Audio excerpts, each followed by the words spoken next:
श्रीराम नमस्कार. आज 6 जून 2021 मृत्युंजय मंत्र भाग 4. मृत्युंजय मंत्र रहस्य आणि बीजमंत्र रहस्य. मृत्युंजय मंत्र हा बीजांमार्फत व्यंजनांमार्फत दाब देऊन कसा म्हणावा, त्याचा अर्थ काय, त्याच्यामध्ये काय गुपित दडलेलं आहे हे आपण आत्तापर्यंत अर्ध तरी पाहिलेलं आहे. व्हिडिओ जेव्हा मी यूट्यूबवर अपलोड केला त्याच्यानंतर आश्चर्य म्हणजे 17 ते 18 जणांचे फोन आले आणि त्यांच्या प्रत्येकाने वेगवेगळी, काही जणांचे कॉमन शंका होत्या आणि त्यातली पहिली शंका अशी होती की हा जग फक्त मरण अवस्थेमध्ये असलेल्या व्यक्तीसाठी म्हणायचा का सर्वसामान्य जीवनामध्ये रोज ह्याचा उपयोग आहे. हा त्यांचा पहिला प्रश्न होता. दुसरी गोष्ट की हा मंत्र कोणी लिहिला आणि कुठल्या वेदांमध्ये आहे. हा एका मुंबई पाठक म्हणून होते, त्यांनी हा प्रश्न त्याच दिवशी मागच्या रविवारी रात्री विचारला होता. तर त्यांच्या प्रश्नाचं पहिलं उत्तर देतो की मृत्युंजय मंत्र हा मृत्युंजय आणि महामृत्युंजय असं 2 विभागामध्ये बऱ्याच वेळा बोललं जातं.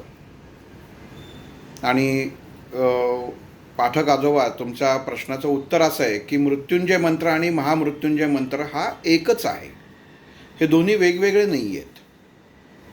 मार्कंडेय ऋषींनी हा मंत्र लिहिलेला आहे किंवा आपण एखाद्या गोष्टीचं म्हणतो की कुठंतरी लिहून ठेवलेलं आहे पण ते समाजापुढं आलेलं नव्हतं, तर ते कोणी आणलं, तर ते मार्कंडेय ऋषींनी आणलं शिवपुराणातनं. कारण शिवपुराणामध्ये हा मंत्र लिहिलेला आहे. ऋग्वेदामध्ये, वेदांमध्ये म्हणलात तर ऋग्वेदामध्ये हा मंत्र आहे. त्यातून त्या ऋग्वेदामधनंच मार्कंडेय ऋषींनी लिहिलेला आहे. पण ह्याचा उल्लेख यजुर्वेदामध्ये पण आहे. आणि अजून एक त्याच्यामध्ये तुम्हाला माहिती असावी म्हणून सांगतो, म्हणजे हा तुमची प्रश्नाची उत्तर झाली की ज्ञानेश्वरांनी अध्याय 2 आणि ओवी 21 का 22 दोन्हीपैकी एक ओवी आहे, त्याच्यामध्ये ह्याचं स्पष्टीकरण दिलेलं आहे आणि ह्याची मान्यता दिलेली आहे की या मंत्राची ताकद किती आहे आणि जीवन कसं जगावं. त्या एका ओवीमध्ये माऊलींनी सांगितलेलं आहे. अध्याय 2 ओवी 21 किंवा 22, मला आत्ता लक्षात नाही 21 का 22 आहे, पण दोन्हीपैकी एक आहे.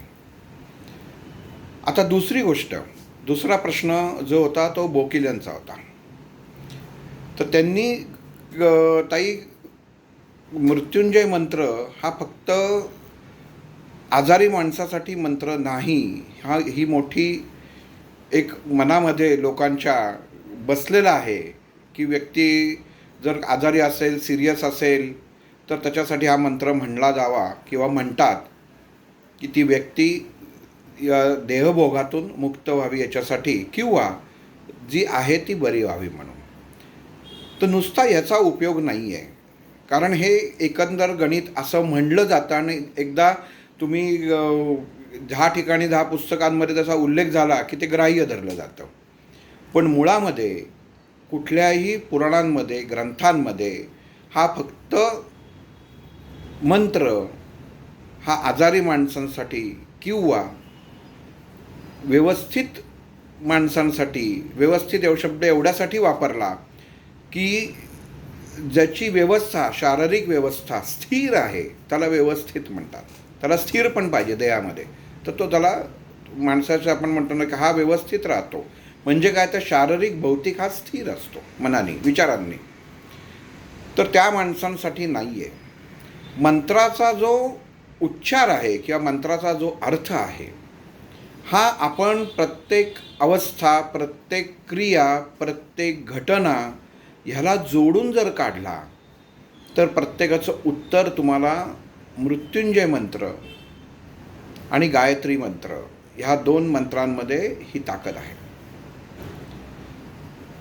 दुसरी गोष्ट की आजारी व्यक्तींसाठी हा मंत्र जास्त जपला जातो. त्याचं कारण असं की जसं मंत्रामध्ये लिहिलेलं आहे की मनुष्याचं जीवन जगताना, सर्वसामान्य जीवन जगताना कसं हवं हे या मंत्रामध्ये दिलेलं आहे. उर्वारुकमिव बंधना म्हणजे मागच सांगितलं की काकडीसारखं फळ. शिवपुराणामध्ये काकडी असा त्याचा उल्लेख केलेला आहे फळाचा. पण आपण जर बघितलं काकडी कापली आणि त्याच्यामध्ये बघितलं तर असंख्य बिया असतात आणि त्या बिया एकत्रीकरण एका बीजातनं या असंख्य बिया आलेल्या असतात. म्हणजे काय की इतके आत्मे, इतके देह हे क्षणोक्षणी त्या मृत्यूच्या जवळ असतात आणि उत्पत्तीच्याही जवळ असतात आणि ते टांगले गेलेले असतात. कारण मंत्रामध्ये त्याचा अर्थ जर बघितला, उर्वारुक मी व बंधना, की तो त्या एका नाजूक धाग्याला जशी काकडी लटकते तसं असा उल्लेख त्या मंत्रामध्ये त्याचा अर्थ आहे. म्हणजे माणसाचं जीवन तसंच आहे, क्षणभंगूर आहे, कायम लटकलेला असतो माणूस, कधीही स्थिर नसतो. मृत्यू आणि आत्मा ह्या दोन्ही गोष्टी मनुष्य जीवनामध्ये, भौतिकतेमध्ये ज्याला हा स्थिर स्थूल असे दोन्ही देह प्राप्त झालेले आहेत, त्याला तो जीव, तो देह हा कायम त्या काकडीसारखा लटकलेला असतो. कुठल्या क्षणी मोकळं होईल सांगता येत नाही. हे भगवंतानी त्याच्या हातामध्ये ठेवलेली गोष्ट आहे. पण मंत्राचा उच्चार आपण जो करत असतो किंवा मंत्र जपत असतो, जपणं वेगळं, जपणं वेगळं. मागं एकदा सांगितलेलं आहे. तर मंत्र आपण जेव्हा जसा जपत असतो तसे तसे त्याच्या उच्चाराची, त्याची कंपनं आपल्या देहावर, आपल्या मनावर, आपल्या विचारांवर परिणाम करत असतात. त्यामुळं हा मंत्र फक्त ह्याच्यासाठीच वापरलेला आहे, मृत्यूशय्येवर असलेल्या व्यक्तींसाठी वापरलेला आहे, तर हे चुकीचं आहे. कारण हे उठवलं गेलेलं आहे. ही गोष्ट ह्याला शास्त्रीय आधार नाही. म्हणजे प्रत्येक व्यक्ती, अगदी छोटं बोट जरी कापलं त्यानेसुद्धा माणसाचा मृत्यू होऊ शकतो. म्हणजे त्याच्यासाठी फक्त कायम मनुष्य हॉस्पिटलमध्ये ॲडमिटच पाहिजे किंवा अगदी अंथरुणाला खिळूनच पाहिजे, तर असं काही नाही आहे. कुठलीही घटना असो, एखादा मोहरीचा दाणा आपल्या जर श्वास नलिकेत अडकला तर माणसाचा जीव जाऊ शकतो.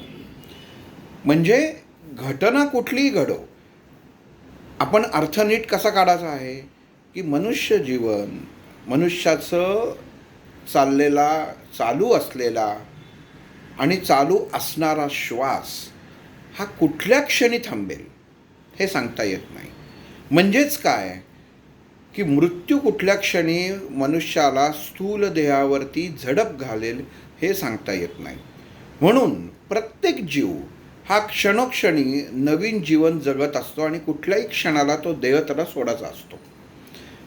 मग ही अवस्था जर मनुष्याने लक्षात घेतली तर असं लक्षात येईल की मृत्यूशय्येवरती प्रत्येक जीवच आहे.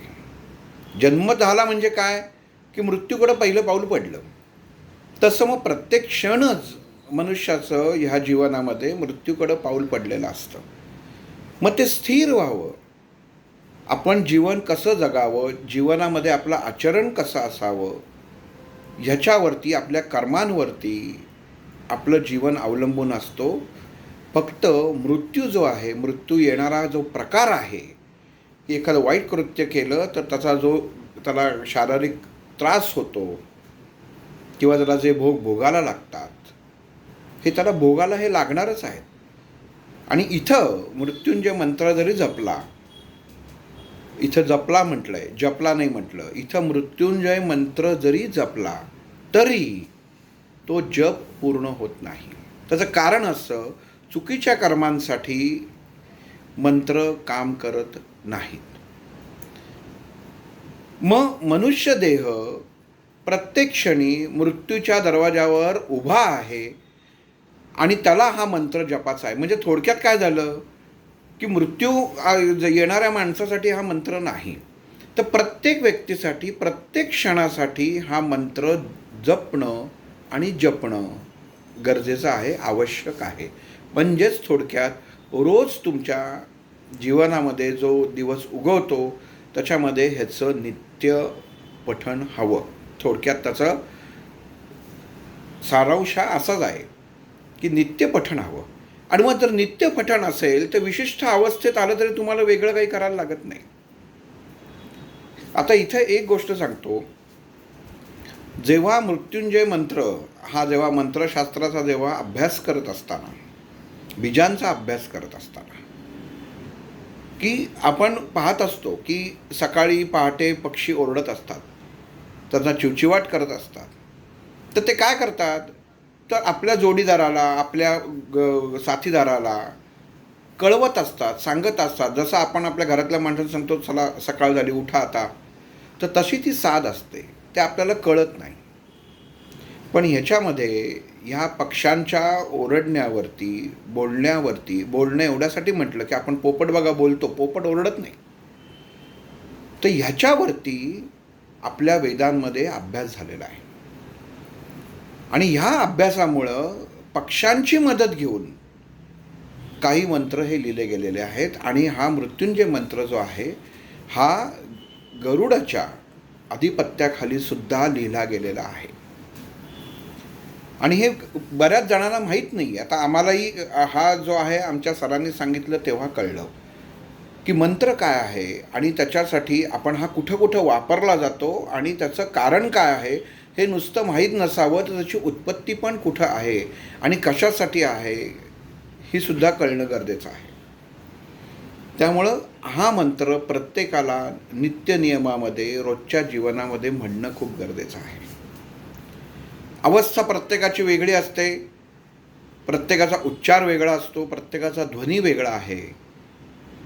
पण म्हणून याच्यासाठी ह्या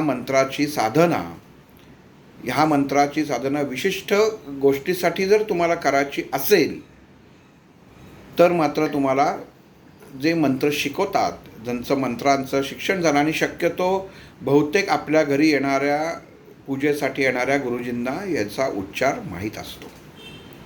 कारण जे वेद शिकलेत त्यांना हे मंत्र शिकवलेच जातात. फक्त दुर्दैव आहे की ते कधी बाहेर कोणाला सांगत नाहीत की जे ज्ञान जगापर्यंत रीत व्हायला पाहिजे, मोकळं व्हायला पाहिजे, तर ते करत नाहीत. विचारल्याशिवाय ते सांगत नाहीत, पण सांगणं गरजेचं आहे. दुसरी गोष्ट, मृत्युंजय मंत्रामध्ये मृत्यू आपण मागच्या वेळी पाहिलं की उर्वारिकमिव बंधना मृत्युर्मुक्षी यमामृत. मृत्यू आणि मोक्ष हे जे अंतर आहे, हे अंतर हा मंत्र जेव्हा आपण जपतो तेव्हा हे अंतर त्याच्यामध्ये स्थिर केलं जातं. आता इथं अजून एक विषयाचं थोडं विषयांतर करतो की परवा काकूंनी विचारलं की मंत्र जर सरळ साधा म्हटला तर त्याचा उपयोग होत नाही का? तर त्याचा उपयोग होत नाही. मग त्यांना तो मंत्र मी म्हणून दाखवला, गायत्री मंत्र, आणि मग त्यातले शब्द, त्यातले जोर ह्याच्यावरनं आपल्या शरीरामध्ये निर्माण होणारा दाब काय असतो हे आपल्याला कळतं. मग मृत्युंजय मंत्र जेव्हा आपण म्हणला जातो तर त्याच्यामध्ये काही अशा खुणा दिलेल्या आहेत. काही आपण जसं इंग्लिशमध्ये स्टॉप, की कशासाठी म्हणायचं आहे, तर मला ही नित्य साधनासाठी म्हणायचं आहे. मग नित्य साधनेसाठी म्हणताना जिथनं त्या ओमपासून सुरुवात होते की त्या ओमचा उच्चार कसा पाहिजे, तर हा वेगळा येतो. मग रौमचा उच्चार कसा पाहिजे, मागच्या वेळेस सांगितलं रौमचा उच्चार ह अधिक र अधिक ओम.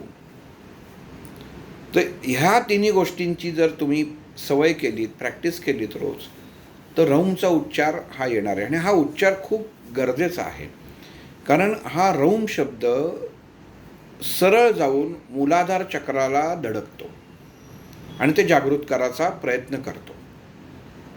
जसं प्रत्येकाचं देह शुद्ध आहे त्याप्रमाणे त्याचा त्या मूलाधार चक्रावरती परिणाम होत राहतो.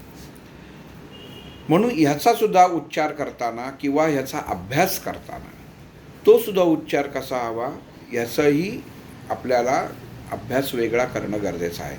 काही जणांना कसं असतं की ओम शब्द हा मानवत नाही. जेवायला सगळं ताटामध्ये सगळे पदार्थ आहेत, पण एखादा पदार्थ असा असतो की त्यांनी खाल्ला की आपल्याला त्रास होतो. मग तो पदार्थ मनुष्य ताटात असतो, समोर असतो, कारण समोरच्याला जो वाढत असतो त्याला माहीत नसतं की याने त्रास होणार आहे, म्हणून तो वाढून मोकळा होतो. पण जो ग्रहण करणारा व्यक्ती असतो तो पदार्थ खात नाही, तो बाजूला ठेवतो, कारण त्याला माहिती असतं की हे मी खाल्लं तर माझ्या शरीरामध्ये काहीतरी घोटाळा उत्पन्न होणार आहे. तसं मंत्र म्हणताना की कुठलं बीज आपल्याला पुढं नेणार आहे आणि कुठलं बीज आपली गती थांबवणार आहे. म्हणजे एखादा शब्द जसा क शब्द आहे, क बीज आहे, अधोगामी आणि ऊर्ध्वगामी असे दोन्ही त्याचे अर्थ त्याच्यामध्ये त्या बीजाचे वेगवेगळे होतात. निम्म त्याच्यामध्ये तत्व अवलंबून आहेत त्या बीजामध्ये. तसं मनुष्य जीवनामध्ये हा मंत्र म्हणताना कुठल्या बीजाचा आपल्याला कुठल्या व्यक्तीसाठी काय उपयोग होणार आहे हे पाहायचं आहे. पण त्याचा दृष्टिकोन काय आहे मंत्राचा? आपण जेव्हा अर्थ आत्ता पहिल्यापासून जे पाहत आलेलो आहे, उच्चार पाहत आलेलो आहे, तर कुठपर्यंत आलेलो आहे की ती काकडी लटकलेली आहे, जीव लटकलेला आहे, तिथपर्यंतच आलेलो आहे. मग मृत्यू आणि मोक्ष, मृत्यू म्हणजे काय फक्त देहाचा मृत्यू होतो का? आणि मोक्ष म्हणजे काय फक्त त्या देहाला का आत्म्याला मोक्ष मिळतो? आत्म्याला मोक्ष मिळाल्यानंतर आत्मा परकायाही धारण करणारच आहे काही झालं तरी. ह्याचासुद्धा उच्चार आणि याचासुद्धा उल्लेख माऊलींनी केलेला आहे, ज्ञानेश्वरीतच आहे. आणि लकीली योगायोगानं अध्याय नंबर 2 मध्येच आहे की जेव्हा आत्मा वेगळा होतो तेव्हा तो परकाया धारण करतो. आणि मग तो जो प्रवास आहे आणि त्या प्रवासासाठी तो सरळ व्हावा, सहज व्हावा, याच्यासाठी हा जप जो आहे मृत्युर्मुक्षी यमामृता, हा जो मार्ग आहे, म्हणजे ज्या मार्गावरनं आपल्याला जायचं आहे. मी मंत्र कशासाठी म्हणतोय की कधी ना कधी मनुष्याला देह हा ठेवायलाच लागणार आहे. मग तो देह ठेवताना मोक्षापर्यंत जाण्यासाठी हा मार्ग शिवपुराणामध्ये सांगितलेला आहे. ही आपली आपण करायची असलेली तयारी आहे की मोक्षापर्यंत नेऊन आपला आत्मा कसा ठेवायचा आहे. आणि म्हणून हा मंत्र जपणं गरजेचं आहे. मग तो मोक्षापर्यंत न्यायचा असेल, आत्ता व्यवस्थित जीवन चालू आहे, संसार चालू आहे, मुलं आहेत, बाळं आहेत, नैसर्गिकरित्या मृत्यू येणं वेगळं आणि तुम्ही स्वतःहून मृत्यूला आवाहन करून त्या मार्गाने जाणं वेगळं. परत एकदा सांगतो, नैसर्गिक मृत्यू येणं वेगळं आणि तुम्ही स्वतः आवाहन करून त्या मृत्यू मार्गावरती, मोक्ष मार्गावरती जाणं वेगळं. हे इथं सांगायचं कारण असं की मंत्रामध्ये होणारे उच्चार हे असे असतात की तुम्ही जर तो माहीत नसेल त्याचं उच्चार कसा असावा आणि जर तो मोक्षाकडे नेणारा उच्चार असेल, तो दाब असेल, तर तुम्हाला तुमचा देह हा मोक्षाकडं आपोआप जायला लागतो. आणि हे मनुष्याला कळत नाही, म्हणजे स्वतःच निवडलेलं आहे. कारण मंत्रामध्ये कुठला बदल तुम्ही करू शकत नाही, तो दाब स्थिर केलेला आहे. कुठल्या दाबावरनं काय एखाद्याला आपण हाक मारली, काय रे, तर त्याला असं वाटतं की समोर मी विचारलं की म्हणजे काय रे, म्हणजे नक्की काय बोलायचं आहे, काय रे म्हणजे उद्धटपणाने किंवा रागाने विचारल्यासारखं होतं. म्हणजे उच्चारावरनं समोरच्यावरती परिणाम हा झालाच. कृती केली, उच्चार झाला, कृतीत बदल झाला, पण त्याच्यामध्ये निर्माण होणारी जी कंपनं आहेत उच्चारामधनं, त्याच्यामधनं तुम्हाला समोरच्याला जी गोष्ट कळायला पाहिजे, तुम्ही काय सांगतायत काय नाही, तसं मनुष्य जेव्हा ह्या मंत्राचा दाब देतो मृत्युर्मुक्षी यमामृतात या पुढच्या कडव्याला, तेव्हा मृत्यूदेवता, मोक्षदेवता, यमदेवता यांना आवाहन केलं जातं. मग समोरच्याला केलेलं आव्हान आहे. जर तुम्ही सांगितलं, तुम्ही समोरच्याला स्वतःहून बोलवलं, तर त्याचं कामच आहे. तो म्हणून माझं काम आहे, तूच बोलवलं म्हणून मी आलो, नाही तर मी कशाला आलो असतो, तूच हाक मारलीस मला. म्हणजे इथं आपण एक गोष्ट लक्षात घेतली पाहिजे, मंत्र जपताना का जपून जपून तो वापरायचा आणि का जपून जपून जपायचा, तर त्याचं कारण हे आहे म्हणून काही विशिष्ट मंत्र हे तुम्हाला जो शिकवतो त्याच्या मार्गदर्शनाखालीच होण्याला पाहिजेत. आणि कशासाठी म्हणायचं आहे सांगताना पहिला म्हणजे मला मंत्र शिकायचा आहे आणि सहजच शिकायचा आहे, याच्यात गोडी आहे म्हणून शिकायचं आहे, तर मग कळतं की याला फक्त मंत्र गोडी आहे म्हणून शिकायचं आहे आणि रोजचं जीवन सहज व्हावं. सहज शब्द आहे बरं का, जीवन सहज व्हावं याच्यासाठी जपायचं आहे, तर त्याचा उच्चार वेगळा होतो. पण मला विशिष्ट गोष्टीसाठी जपायचं आहे, म्हणजे माझं कुटुंब आहे, पण मला सर्वसाधारण असं वाटतं की हा मंत्र मी जेव्हा जपेन तेव्हा माझ्या कुटुंबाला पण याचा फायदा व्हावा. म्हणजे म्हणणार मीच, पण घरातल्या एखाद्या व्यक्तींचा विश्वास असतो नसतो, पण त्यालाही फायदा व्हावा. तर मग त्याचा उच्चाराचा दाब हा वेगळा येतो. मग त्याप्रमाणे त्या माणसाला सांगायला लागतं की तू असं उच्चार करून तुझ्या घरात म्हण. पण तीच व्यक्ती जर बाहेर कुठं गेली, असं धरून चालू की एखाद्या व्यक्तीला सांगितलं की बाबा रे तुला हा मंत्र घरात जपायचा आहे, तर तो जपण्यासाठी जपून वापरायचा आहे सगळी गोष्ट. मंत्र हा जपायचा आहे म्हणजे काय की ते जपून वापरायचा आहे.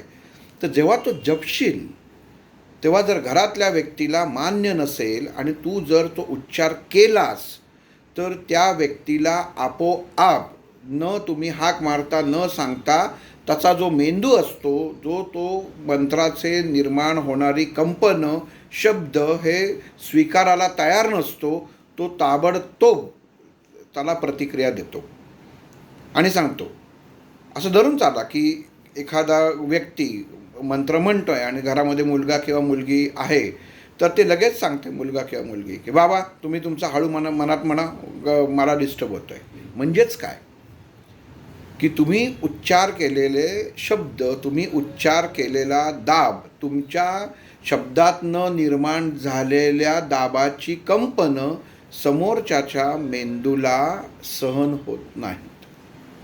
मग त्याचा उपयोग झाला का? तर नाही झाला. मग त्याचा दुरुपयोग झाला. दुरुपयोग कसा होईल?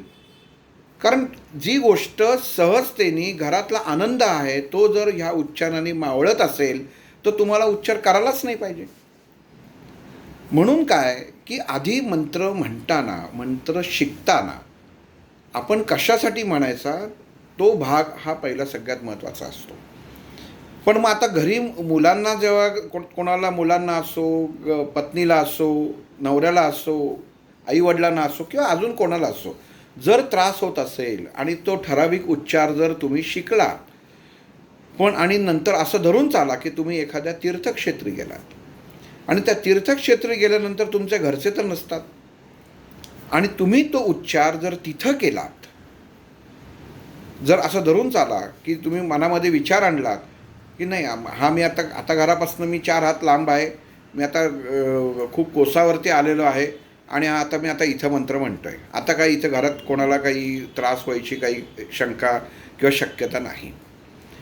पण धरून चाला पुण्यामध्ये तुम्ही राहताय आणि तुम्ही घरामधनं त्याचा कुठल्या गोष्टीमुळे विरोध होत असेल आणि तुम्ही ओंकारेश्वराला गेलेला आहेत नर्मदेच्या काठी आणि ह्याच उच्चाराने तुम्ही तिथं जरी मंत्र म्हटलात तरी जेव्हा तिथं मंत्र तुम्ही मोठ्याने म्हणाल तेव्हा इथं तुमच्या घरामध्ये त्याचा परिणाम दिसून येतो.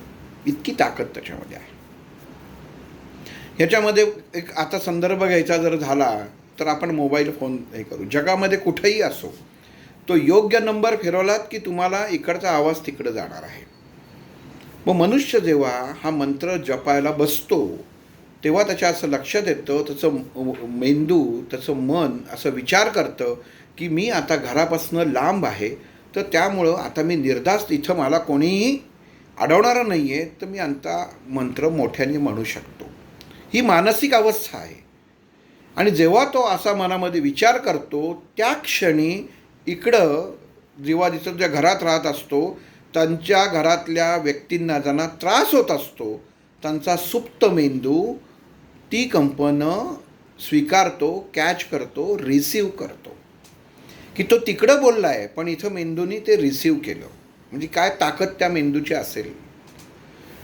म्हणून का म्हणजे गुरु कशासाठी पाहिजे किंवा मार्गदर्शक शिकवणारा कशासाठी पाहिजे, तर ह्याच्यासाठी पाहिजे.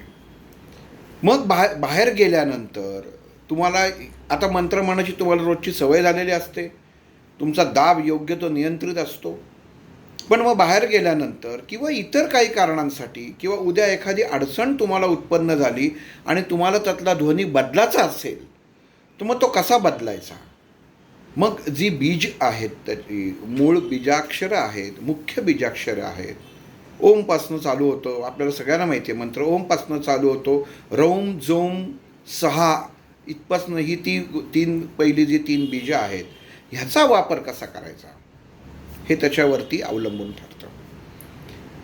की एखादी गोष्ट म्हणजे कुठली आमटी करताना, भाजी करताना थोडंसं मीठ जास्त झालं, तर ते आता मीठ जास्त झालं म्हटल्यानंतर एक तर तो पदार्थ वाढवायला पाहिजे, किंवा जर पदार्थ वाढवायची सोय जर नसेल तर ते काढायचं कसं. तसं मग ते गृहिणीला बरोबर माहिती असतं की ते कसं काढायचं ते, किंवा त्याच्यामध्ये जो खारटपणा आहे तो कसा घालवायचा. आणि मग तो एखादा पदार्थ ती त्याच्यामध्ये म्हणजे ॲड करते. तसं ह्याच्यातली जी बीजं आहेत ती बीजं तुम्हाला त्याच्यामध्ये अधिक करायला लागतील, ॲडिशन करायला लागेल, वाढवायला लागेल. आणि म्हणून प्रत्येक बीजाचा अभ्यास पाहिजे. रौम बीज म्हणजे काय, जुम बीज म्हणजे काय, सहा म्हणजे काय, स्वहा म्हणजे काय, भू म्हणजे काय, भुवा म्हणजे काय, तो उच्चार करताना कसे त्याच्यामध्ये होतात बघा. आता ओम भूर भुव स्वाहा असं त्याच्यामध्ये भू म्हणजे ऊ जो आहे हा म्हणताना डोळ्यासमोर उसातला ऊ आणला पाहिजे, उखळीतला ऊ आणला नाही पाहिजे. ज्याला पोट फाडलेला आहे तर तो ऊ वापरायचा आहे इथं. पण म्हणजे काय की प्रत्येक बीज जे आहे हे तुम्हाला कसं वापरायचं आहे हे आपल्याला माहीत नसतं. आपण सर्वसाधारण मंत्र म्हणत जातो आणि त्याचा शरीरावरती मनावरती काही उपयोग होत नाही. म्हणजे जवळ आहे, तुमच्याकडे एखादं लाईट आहे, हातामध्ये दिवा आहे, चांगला आहे, पण त्याला घरामध्ये सगळं वायरिंग वगैरे व्यवस्थित केलेलं आहे, पण त्याला येणारा विद्युत भार सप्लायच नसेल तर तो लाईट पेटणारच नाही आहे. फक्त तुम्हाला समोर दिसणार आहे. नुसता तुम्ही मंत्र जेव्हा हा उच्चारता, ओम त्र्यंबकम यजामहे सुगंधम पुष्टिवर्धनम उर्वा रुकमिव बंधना मृत्युर्मुक्षीयमामृतात, असा सरळ त्याचा अर्थ येतो की त्याच्यामध्ये कुठलीही कंपन नाही. आणि आपल्याला साधी सोपं हा नियम आहे, जी गोष्ट सरळ असते ती मूर्त असते. इलेक्ट्रॉनिक किंवा वैद्यकीय ह्याच्यामध्ये जर बघितलं की आपण जेव्हा त्या ECG मशीनवर ग्राफ बघतो, जेव्हा ती रेख सरळ जाते, याचा अर्थ त्याच्यामध्ये कुठलंही बल नाही, वाईटसुद्धा नाही आणि चांगलंसुद्धा नाही, म्हणजे शून्य अवस्थेमध्ये त्याच्यामध्ये ते असतं. मग त्याचा उपयोग होत नाही. मग नुसतं म्हणायचं का, जर माहीतच नसेल मला काही, ह्याच्यात तर ज्ञानच घ्यायचं नाही आहे, पण मला मानसिक समाधान हवं आहे, कोणीच मला शिकवणारं नाही, माझ्याकडे शिक्षकच नाही आहे, कोणी सांगणारं नाही आहे, मग सरळ जर मंत्र म्हटला तर जसं म्हणतात की त्यातनं कशातनं तरी काहीतरी एखादे वाक्य म्हणताना भार कमी जास्त होतो, तर तसं तुम्हाला तो भार म्हणजे असं जर म्हणतात की ओम त्र्यंबकम यजतो, तो उच्चाराला ओम हा शब्द शक्यतो सगळ्यांना माहिती आहे, त्यामुळं एखादा व्यक्ती म्हणताना ओमवर भार देऊ शकतो की ओम त्र्यंबकम यजामहे. मग हा जो ओमवर दाब दिलेला असतो ना, तो काम करतो. मग त्याचा ओमचा अर्थ काय आहे, ओमपासनं निर्माण होणारी शक्ती कुठली आहे, तर तेवढी शक्ती त्या माणसाला, त्या व्यक्तीला ही नक्कीच प्राप्त होते. आणि मग इथं जेव्हा हा मंत्र लिहिला गेला आहे, आपण अजून एक तुम्हाला सोपं सगळ्यात उदाहरण सांगतो की राम शब्द आपण वापरतो की आपण राम नामाचा जप करा असं सगळेजण म्हणतात. तर र आणि म ही दोन त्याच्यामध्ये ही जी बीजं आलेली आहेत, राम शब्द जो आहे नुसता उच्चार राम हा इतका भारित आहे, म्हणजे जेवढी बीजं आहेत या सर्व बीजांमध्ये सगळ्यात जास्त भारित अग्नितत्व असलेला शब्द हा राम आहे. आणि हा चांगला आणि वाईट म्हणजे उत्पत्तीमध्ये सुद्धा सर्वश्रेष्ठ आणि तशी एखाद्या गोष्टीचं जर नाश करायचा असेल, त्याच्यामध्ये लागणारा अग्निसुद्धा उत्पन्न करण्यामध्ये सुद्धा सर्वश्रेष्ठ असा हा राम शब्द आहे. मग जेव्हा मनुष्य हा शब्द उच्चारतो तेव्हा त्याला माहीत नसतं की मी का उच्चारतोय. म्हणून कधी बघा, राम शब्द कधी एकटा वापरला जात नाही. श्रीराम तरी वापरतात, श्रीराम जयराम जय जय राम तरी वापरतात, श्रीरामकृष्ण म्हणतात. म्हणजे रामाबरोबर इतर कुठला तरी बीज किंवा एखादं अक्षर, एखादं नाम हे जोडलं जातं. माणूस जेव्हा अंतिम समयी जातो की राम नाम सत्य आहे, नुसतं राम राम राम राम म्हणत नाही. त्याचं कारण असं की जरी मोक्ष असेल तरी कुठल्या पटीने अग्नी उत्पन्न होईल हे सांगता येत नसतं आणि आपला देह ते धारण करू शकत नाही. म्हणजे थोडक्यात अजून सोपं करून सांगायचं जर झालं तर एखाद्या डॉक्टरांनी जर औषध दिलं आणि सांगितलं की हे औषध घ्या 2 चमचे आणि त्याच्यात 4 चमचे पाणी घालून घ्या, म्हणजेच काय, तर जेव्हा तुम्ही ते औषध घ्याल त्याचा तुम्हाला त्रास होणार नाही आहे किंवा ते डायल्यूट होणार आहे, त्याच्यात मिसळणार आहे आणि त्याची जी प्रखरता आहे ती जरा थोडीशी कमी होईल. याचा अर्थ तो असतो. म्हणून इथं रामाच्या सुद्धा फक्त हा जो शब्द आहे राम, तर राम शब्दामध्ये ताकद एवढी आहे की उष्णता एवढी असते. म्हणजे ज्यांना आमचे सर नेहमी सांगायचे की ज्यांना उष्णतेचे त्रास आहेत, ज्या तरुण मुलींच्या चेहऱ्यावरती फोड येतात किंवा ज्यांचा नुकताच रजस्राव चालू झाला आहे, त्यांनी राम हा शब्द नुसता उच्चारूच नाही. इतकी उष्णता ती ते निर्माण करतं, इतकी ताकद निर्माण करतं. आपण जसं म्हणतो की आता जीवनात रामच राहिला नाही, मग राम राहिला नाही म्हणजे काय की ती उच्च कोटीची ऊर्जा राहिलेली नाही. ऊर्जा उच्च कोटीची म्हणजे कुठली की ती धनभारित पण असेल किंवा ऋणभारित पण असेल, दोन्ही झाल्या. म्हणजे तुम्हाला जेव्हा देह हा मोकळा करायचा आहे तेव्हा सुद्धा ऊर्जा जी लागते ती अति उच्च कोटीचीच लागते. नुसता राम शब्द म्हणून अंत्ययात्रेच्या वेळी राम नाम सत्य आहे, राम नाम सत्य आहे हा शब्द वापरतात. राम शब्द तेव्हा घेतात, नाम सत्य आहे, राम नाम सत्य आहे, कारण रामाच्या शब्दाची असलेली ताकद. आता तुम्ही म्हणाल की मृत्युंजय मंत्र म्हणताना मध्येच राम कुठं आला, रामाची ताकद कुठं आली? कारण भगवान शंकरांनी मृत्युंजय मंत्र जेव्हा शिवपुराणामध्ये लिहिला गेला, सांगितला गेला त्याच्यामध्ये, तर ही र आणि म ही बीज जवळजवळ 70 ते 80% आहेत. जर त्यांनी ते पुराण तुम्ही जर उघडून पाहिलं तर त्याच्यामध्ये ही बीज, राम हे बीज हे 70 ते 80% त्याच्यामध्ये लिहिलेलं आहे. म्हणजे काय, ही ताकद वापरलेली आहे. बाण जसा दिवाळीमध्ये आपण बाण उडवतो की ती सगळी त्याला डेकोरेटिव्ह वगैरे केलेला असतो, मोठी काडी हे त्याला कागद वगैरे गुंडाळलेला असतो, पण त्याची मुळात जी ताकद असते तीच त्या बाणाला वर नेत असते. तशी हे राम बीज राम, तुम्ही प्रभू रामचंद्रांशी जोडू नका. राम, राम हा शब्द, राम हे बीज म्हणून आपण वापरतोय. रामाचं, प्रभू रामचंद्रांचं हीच ताकद होती, पण इथं वापरताना आपण बीज म्हणून वापरतोय. तर राम हा शब्द मृत्युंजय मंत्रामध्ये एखाद्या अग्निबाणामध्ये जेव्हा ऊर्जा निर्माण करायला लागते, जी ताकद बूस्टिंग लागतं, जेव्हा एखादं रॉकेट जेव्हा सोडलं अंतराळात जातं तर तेव्हा जेव्हा त्याला बूस्ट एनर्जी लागते, तर ते काम हे राम करतं आणि ह्या मंत्रामध्ये ते आलेलं आहे. मृत्युर्मुक्षी यमामृतात, हा मृत्यूर र शब्द आहे ना, त्याच्यानंतर जे यमाम, तो शेवटचा जो म आला आहे त्याच्यामधले जे शब्द आहेत ना, ती सगळी ताकद आहे. धनभारित ताकद आहे, म्हणजे ऊर्जाभाव, ऊर्जेचे स्रोत हा उच्च स्थानावर नेणारा आहे.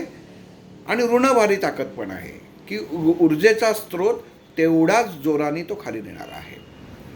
म्हणून ही 2 बीज मृत्यूर, प्रश्न जिथं मृत्यूर र शब्द येतो तिथपासनं पुढतं मृत्यूर मुक्षी यमाम ऋतात, यमा म, हा यमा म जो येतो, म म्हणजे र आणि म ह्याच्यामधली जी अक्षरं आहेत ना, ही अक्षरं ज्यांना स्वतःला हाय ब्लड प्रेशरचा त्रास आहे, रक्ताचे दोष आहेत, त्यांनी उच्चारताना अतिशय सावकाश उच्चारायचे असतात. हे उच्चारताना मी पुढं सांगेन की उच्चार कसा पाहिजे ह्याच्यामध्ये, पण ही त्या र आणि म मध्ये आलेली अक्षर आहेत आणि याच्याची ताकद तिथं एका झटक्यात वाढते. आपण म्हणतो की दिवाळीमध्ये एखादी आपण फटाक्याची हे लावतो, माळ लावतो, लवंगी फटाका असो किंवा कुठं, की एखादा फटाका वाजतो आणि एखादाच फटाका मधला मोठा वाजतो किंवा एखादा फटाका मध्ये उडून इकडं तिकडं जातो. मग ह्या मृत्यूपासनं र मुक्षी यमा म पर्यंत ह्याच्यामध्ये जी अक्षरं आलेली आहेत, ते वर्ण आलेले आहेत, ही त्या ताकदीसारखं काम करतात. मग काही जणांना एवढंच फक्त, मग आता काय केलं आहे की आता हे हे बऱ्याच ठिकाणी माहीतच नाही आहे. मग जसं आपण म्हणतो की एखादी पोथी वाचतोय आपण, मग मला पोथी वाचायचा कंटाळा आला, ठीक आहे, मग पोथी वाचायचा कंटाळा आला, काही याचं कुठलं काही स्तोत्र वगैरे आहे का, की मग लगेच आपण म्हणतो हो स्तोत्र आहे. ज्ञानेश्वरी म्हणतो नाही नाही एवढे कुठं वाचता, 9,000 ओव्या, त्याच्यापेक्षा काही कमी असेल तर सांगा, पसायदान आहे. म्हणजे भगवंतांनी, परमेश्वरांनी, ऋषींनी, वेदांनी सर्वसामान्य मनुष्याची प्रत्येक दृष्टिकोनातून सहज गती कशी होईल, सहज कृती कशी होईल याची सोय करून ठेवलेली आहे. मग इथं त्यांनी काय केलं, जसं मृत्युंजय मंत्र म्हटला तसा त्याच्याबरोबर त्यांनी लघु मृत्युंजय मंत्र म्हटलं की चल ठीक आहे, तुला असं वाटतंय ना याचा त्रास होईल, तुम्हाला असं वाटतं, तुम्हाला माहीत नाही आहे ना, मग त्यांनी त्याची बीजं अजून कमी केली. हे सगळं नकोच आपल्याला, आणि मग लघु मृत्युंजय मंत्र त्यांनी काढला. पण लघु मृत्युंजय मंत्र आपण हा 5व्या भागामध्ये बघणार आहोत. इथं आत्ता फक्त सांगायचं एवढ्यासाठी केलं की सहज गती, मला हेही जमत नाही आहे, माझ्याकडं काहीच नाही आहे, म्हणून ते सुद्धा ऋग्वेदामध्ये मार्कंडेय ऋषींनी लघु मृत्युंजय मंत्र पण लिहून ठेवलेला आहे. जेव्हा मंत्रोच्चार सुरू करायचा किंवा आपण जेव्हा एखाद्या गोष्टीची सुरुवात करतो, जेव्हा पहिल्यांदा सांगितलं की लब हा शब्द जो असा आहे, हा आपली जीभ आणि आपले म्हणजे थोडक्यात पृथ्वी तत्व आणि आकाश तत्व कंठामधनं निर्माण होणारं याच्यामध्ये सांगड घालत असतो. जर लब शब्द जर उच्चार जर तुम्ही 1.5 ते 2 मिनटं कंटिन्यूज करू शकतात, अर्धा मिनटं 10 सेकंदांनी सुरुवात करावी, त्याच्यानंतर 20 सेकंद 30 सेकंदांनी करावी, की मृत्युंजय मंत्राच्या आधी म्हणाच्या अगोदर तुम्हाला ह्याची प्रॅक्टिस व्हायला पाहिजे.